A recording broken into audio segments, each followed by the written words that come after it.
नमस्कार दोस्तों, मैं अशोक जरोठी। सभी भाई बहनों का चैनल पर स्वागत है।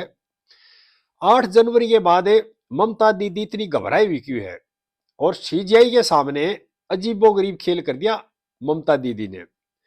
सभी भाइयों से प्रार्थना है इस वीडियो को आखिर तक देखें, ज्यादा से ज्यादा भाइयों को शेयर करें और जिस भाई ने चैनल सब्सक्राइब नहीं कर रखा कृपा करके मेरे चैनल को भाई सब्सक्राइब भी कर देना। कल कलकत्ता हाई कोर्ट की जलपाईगुड़ी की सर्किट बेंच थी ना, उसका उद्घाटन समारोह था।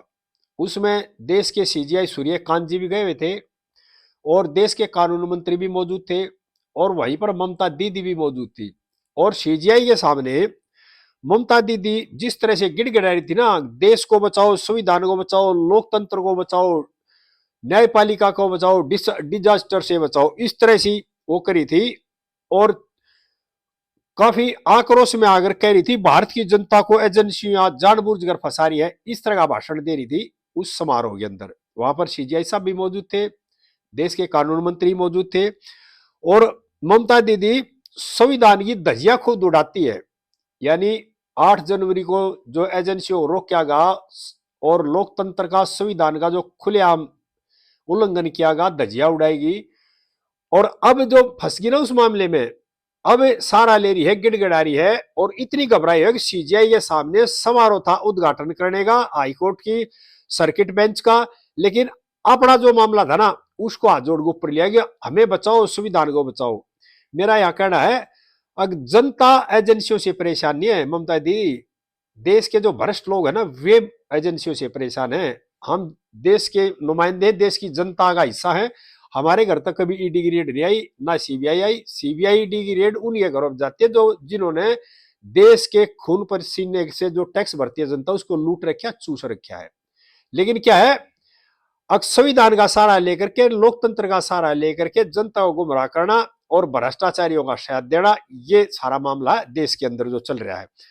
और एक तरफ क्या कहते हैं, सरकारी जो एजेंसी है ना वे दुरुपयोग कर रही है कानून का। नहीं, सरकारी एजेंसी कानून सम्मत काम कर रही है, लेकिन देश के जो भ्रष्ट लोग है ना उनको भ्रष्ट नेताओं का सहारा है और इसलिए एजेंसियों पर एक तरह से दबाव बना रहे हैं।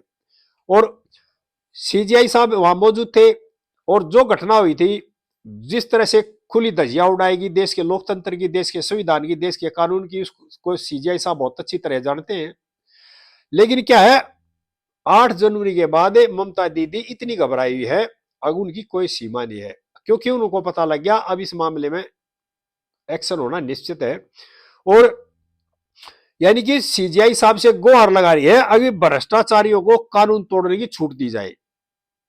देश की एजेंसी थी, भ्रष्टाचारी के ऊपर एक्शन ले रही थी और सीजीआई साहब के सामने मुख्यमंत्री जी हैं वो गिड़गिड़ा रही है कि भाई बचाओ, देश की जनता को बचाओ। यानी कि सीजीआई के सामने इस तरह से वो करी थी कि देश की जो एजेंसियां है ना उन्हें पूरे देश की जनता के ऊपर इतने अत्याचार कर दिए कि देश की जनता तराई तराई है। जबकि तराई मची हुई है भ्रष्टाचारियों में। सिर्फ देश की जनता आराम से अपने काम में लीन अपना काम कर रही है, कानून सम्मत काम कर रही है और देश की एजेंसियां भी उन्हीं लोगों पर एक्शन ले रही है जो भ्रष्टाचार करके देश का धन लूट रखा है जिन लोगों ने। और कल ही दूसरा प्रोग्राम था उत्तर प्रदेश के अंदर, वहां पर भी सीजीआई साहब मौजूद थे और वहां पर भी 6 जो है ना उत्तर प्रदेश के चंदौली में न्यायालय की बेंचों का उद्घाटन था। उसमें हमारे देश के सीजीआई सूर्यकांत जी मौजूद थे और उन्होंने जो देखा काम उत्तर प्रदेश के मुख्यमंत्री योगी जी का, अपने भाषण में सीजीआई साहब ने कहा कि मैं जहां भी जाऊंगा, यानी जिस जिस भी राज्य में जाऊंगा ना, उत्तर प्रदेश की सराहना करूंगा, प्रशंसा करूंगा, क्योंकि योगी जी का काम सराहने लायक है। एक तरफ ममता दीदी है जो भ्रष्टाचारियों पर एजेंसियां एक्शन ले रही है तो उसके बीच में जाकर बाधा डालती है। एक तरफ मुख्यमंत्री योगीनाथ जी हैं जो कि कानून सम्मत काम कर रहे हैं, देश के सीजीआई के काम को सराह रहे हैं। और ये जो शब्द कहे ना सीजीआई साहब ने कि जहां भी जाऊंगा उत्तर प्रदेश का उदाहरण पेश करूंगा, और ये किस लिए कहे, क्योंकि उसने वेस्ट बंगाल में ममता जी मुख्यमंत्री है, उनके काम के, उनकी कानून व्यवस्था को भी देख लिया और उत्तर प्रदेश के काम को और कानून व्यवस्था को देख लिया। यानी कि अपने भाषण में सीजीआई साहब ने अंतर बता दिया दोनों मुख्यमंत्रियों के काम के अंदर। अभी कौन कानून सम्मत काम कर रहा है, कौन देश की जनता की भलाई के लिए काम कर रहा है और कौन भ्रष्टाचारियों को बचाने के लिए काम कर रहा है। और यानी कि जो आम समारोह था ना उद्घाटन का, कलकत्ता हाई कोर्ट की जलपाईगुड़ी जो सर्किट बेंच का उद्घाटन था, उस समारोह में बात तक करनी चाहिए थी कानून सम्मत की, लेकिन भाभी ममता दीदी ने अपना जो दुख बताया ना।